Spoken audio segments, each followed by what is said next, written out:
Welcome to our online gathering of the Unitarian Universalist Church of Little Rock.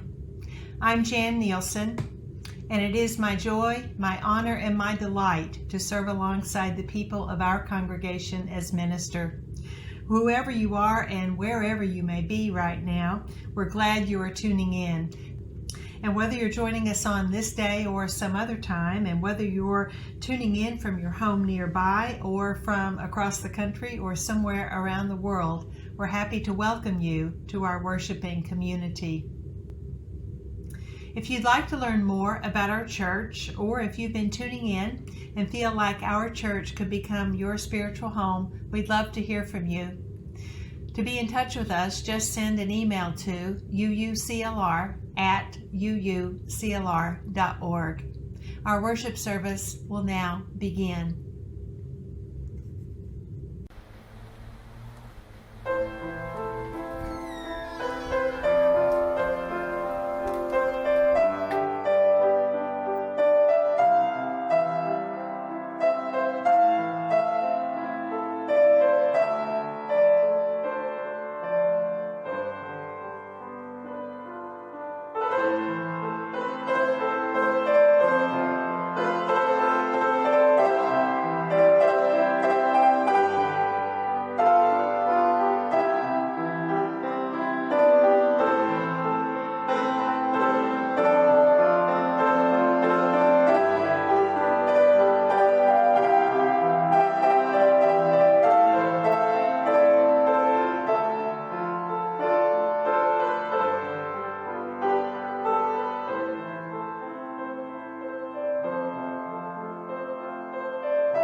Our opening words this morning come from the Reverend Marta Valentin.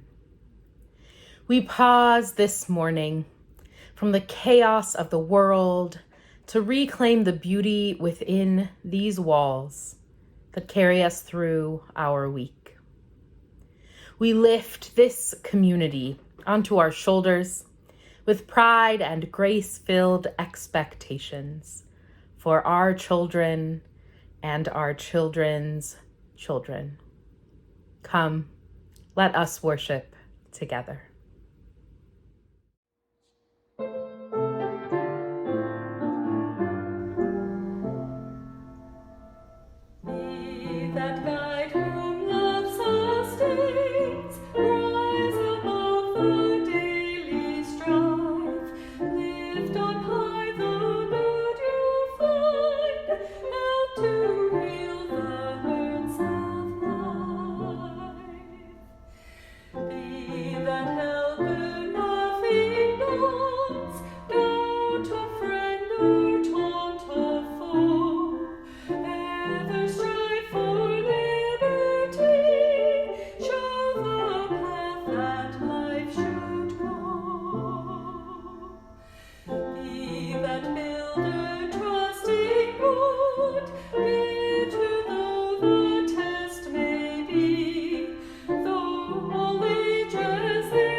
Hi, I'm Nell Matthews, and this is the Affirmation of Covenant. Will you join me? Love is the doctrine of this church. The quest for truth is its sacrament, and service is its prayer. To dwell together in peace, to seek knowledge and freedom, to serve humankind in fellowship, to the end that all souls shall grow into harmony with the divine. Thus do we covenant with each other.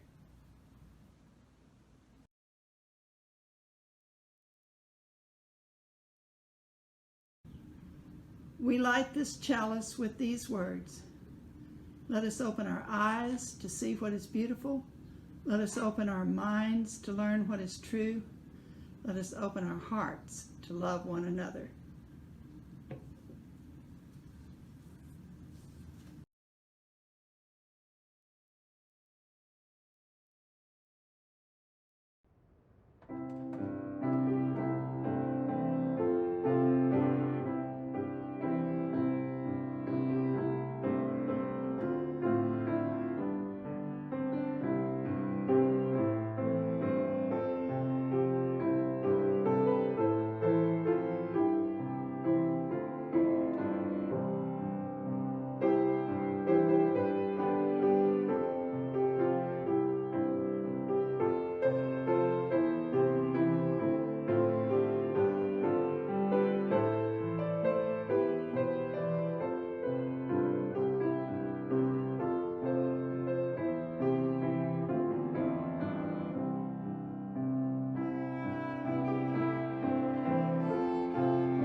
Please join me in a spirit of prayer and meditation. Spirit of life, who is a piece of everything that is and everything that was and everything that will be. We feel your presence in our midst as we gather in community, even when we cannot be together physically. Hold our tender heart spirit as news from the global to the personal tears at our hearts. There is so much to hold in these times, so much to help each other carry. We hold in our hearts all who are sick, all who have lost their loved ones. We carry the sadness of all the people and things and events we have missed, yearning to be with the people we love. Help us remember, Spirit, that it is okay to grieve. It is okay to mourn, to recognize that which is changed and difficult in the world today. May we hold all of these for one another to help make the weight lighter. And Holy One, we know that even in the midst of such difficult times, even when so much feels heavy on our hearts, there are still moments of joy. Help us to recognize these moments when they come, whether they seem small or large, and to take the time in our lives for gratitude amidst it all. For the sunbeams pouring through our windows, a bite of something delicious, the smiling face of a friend on the screen, for all the moments we encounter that bring us joy, we give thanks. And we lift them up to hold on to in those times when joy is harder to wrap our hearts around. May acknowledging each other's joys help to sustain us. In the midst of it all, Spirit, we take these moments to be together, to hold one another in our hearts, to hear each other's voices and see each other's faces, and know that we are a deep community that is held together with love. May our love for one another sustain and carry us through until we gather together again. Amen.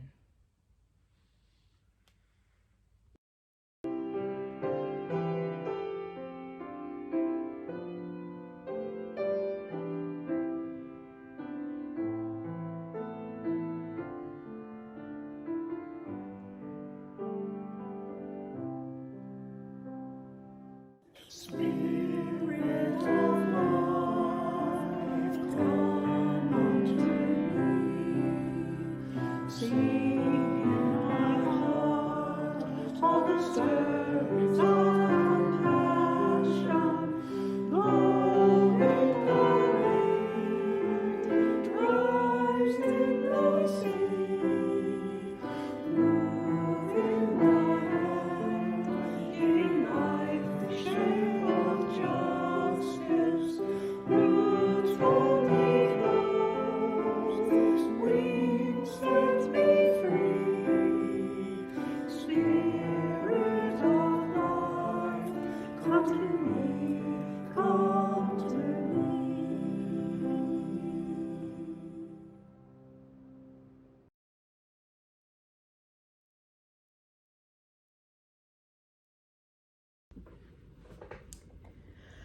Our reading today is We Need One Another by George E. Odell.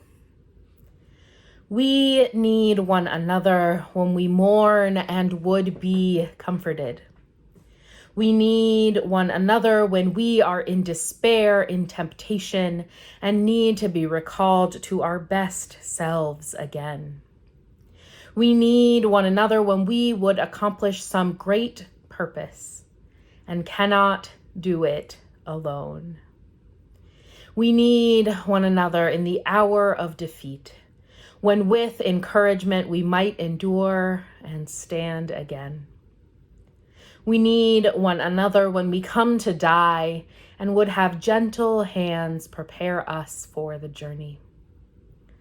All our lives we are in need, and others are in need of us.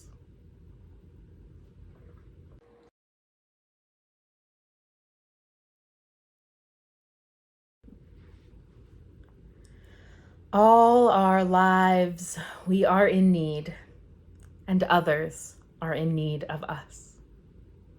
These words from our earlier reading by George Odell feel like a good, concise summary of the things that I believe to be true about this world. No matter what, throughout our lives, we need others, and others need us. We are all connected. And because we are all connected, we do this together. We do this together, this being life, justice work, liberation, anything that we want to do. Miriam Kaba says, everything worthwhile is done with other people.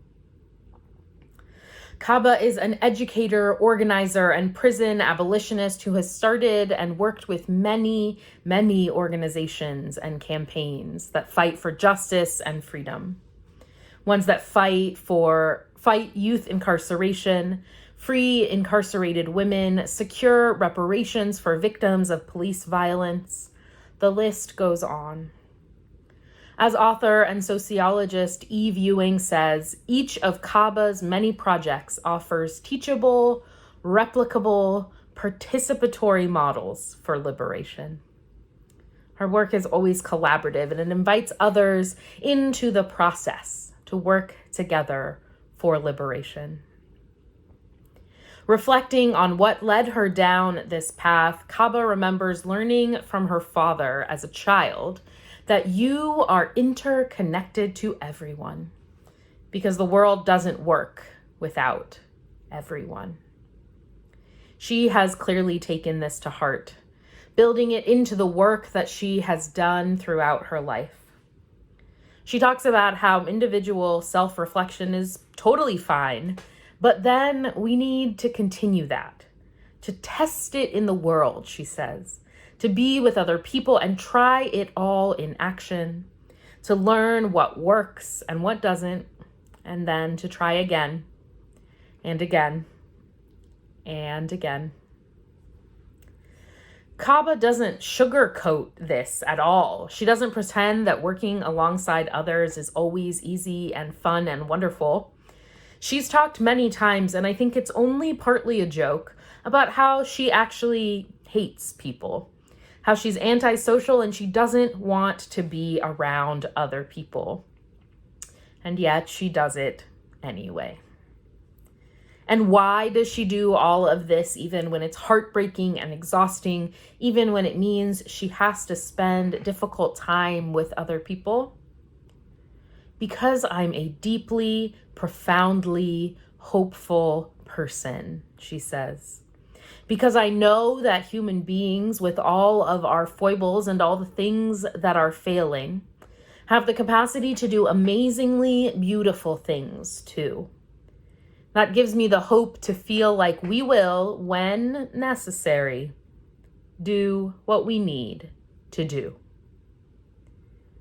We have the capacity to do amazingly beautiful things, and when necessary, we will do what we need to do. What a powerful statement. I recently came across a Tumblr post that was making the rounds by a user named My Lord, She's a Cactus. And it told the story of a ship called the Carpathia. And wow, what a story it is. On April 15th, 1912, in the middle of the night, the Titanic struck an iceberg and began to sink. It sent out a distress signal, which was received by the Carpathia, which at this point was almost 60 miles away. At top speed, that distance would have taken them 4 hours to cover, 4 hours to get to the Titanic. Carpathia's Captain Rostron was woken up by his radio operator who heard the distress signal, and he sprang into action. He called for all sorts of preparation to be done to make things as easy as possible when they reached Titanic. The lifeboats were prepared. Oil was ready to be poured over the side to calm the choppy seas and allow the lifeboats to come up to the sides. Lights were rigged to the sides of the boat. Nets and ladders were ready to be dropped to help people up. The dining rooms were turned into first aid stations. Each had a doctor, hot soup and coffee and tea, blankets. Carpathia got to the site of the Titanic about an hour and a half after it sank, which was still 30 minutes faster than it should have been able to get there at full speed, not to mention dodging small icebergs and navigating at night. For hours, they searched and they rescued. They pulled aboard 705 of Titanic's passengers. These were the only survivors of Titanic. Carpathia worked extremely hard to get to Titanic and to bring the survivors aboard. All of the engineers and fire stokers were put to work. Hot water and central heat were turned off to most of the ship so that as much steam as possible could be directed to the engines, so they could go literally full steam ahead. And the passengers pitched in too, giving up their rooms and clothes and blankets, sitting with survivors to offer comfort once they were aboard. I want to see this movie, Carpathia. In a follow-up post, the author mentioned something that I think is really important, something that really makes me pause and think. At the end of the day, they say, Carpathia failed. They did not arrive before the Titanic sank, and they did not save the ship. They only got to 1/3 of the passengers on board. It's possible these people may have survived even without Carpathia's efforts. There's no way for us to know. And still, can you imagine what Carpathia's efforts meant to those 705 people? No one knows what would have happened to them if Carpathia hadn't undertaken this absolutely foolish and impossible task. Captain Rostron, his crew, and his passengers knew they were inextricably linked to those on the Titanic. And they went full steam ahead to do whatever they could. It matters that they tried, the author of the Tumblr post writes. This is such an amazing story. It's a story of a group of people giving absolutely everything that they possibly could, and far more than anyone might reasonably expect of them, with the faint hope of making some sort of difference, no matter how small it might be. That is what it means when I say we do this together. That we know we are deeply interconnected and that it matters that we care about others. It matters that we work to support them, even when it's hard and disheartening and we think we will most likely fail. We are in the midst of hard times. Even if we might sometimes feel a bit more hopeful, we see the sun, the flowers blooming, things are still incredibly overwhelming, incredibly difficult. We are over a year into this pandemic, still figuring out how to live in a world that has been irrevocably changed forever. We are grieving the people who we have lost. We are sitting with heartbreaking events unfolding around the world. Things are hard and overwhelming.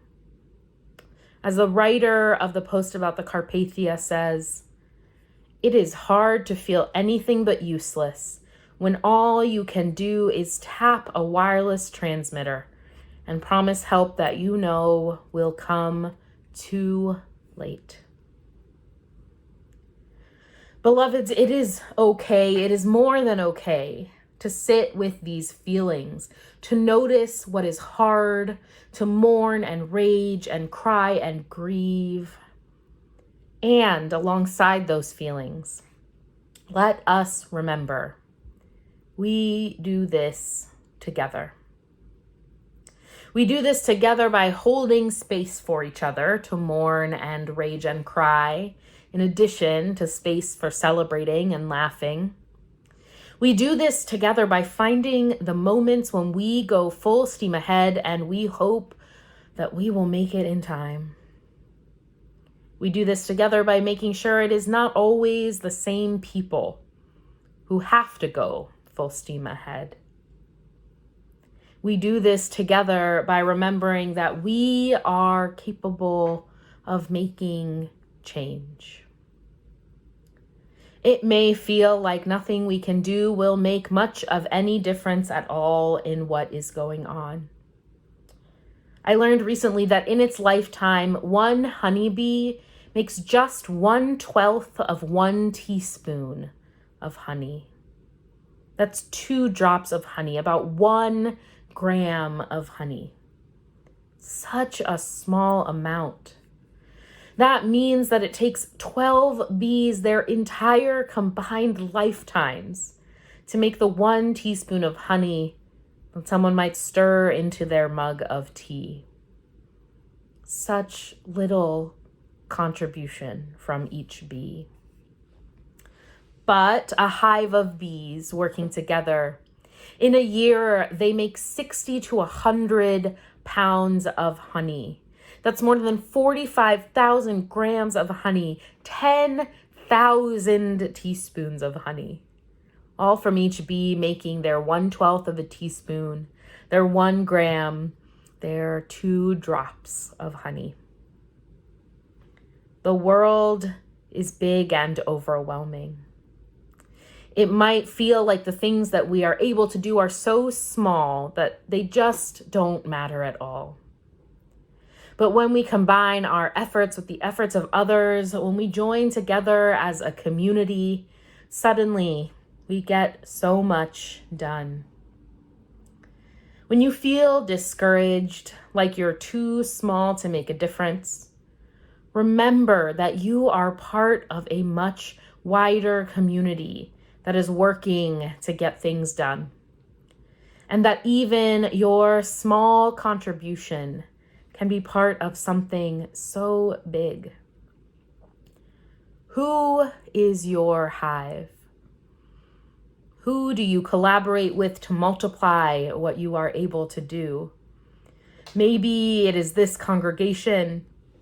And then beyond this congregation, working with partners in the community and beyond, creating networks of mutuality that expand wider and wider to blanket everyone. We do this together, beloveds, drop by drop, steam by steam. We do this together. Amen.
As is our custom when we close our worship, we speak words of hope, hope for one another and for our world.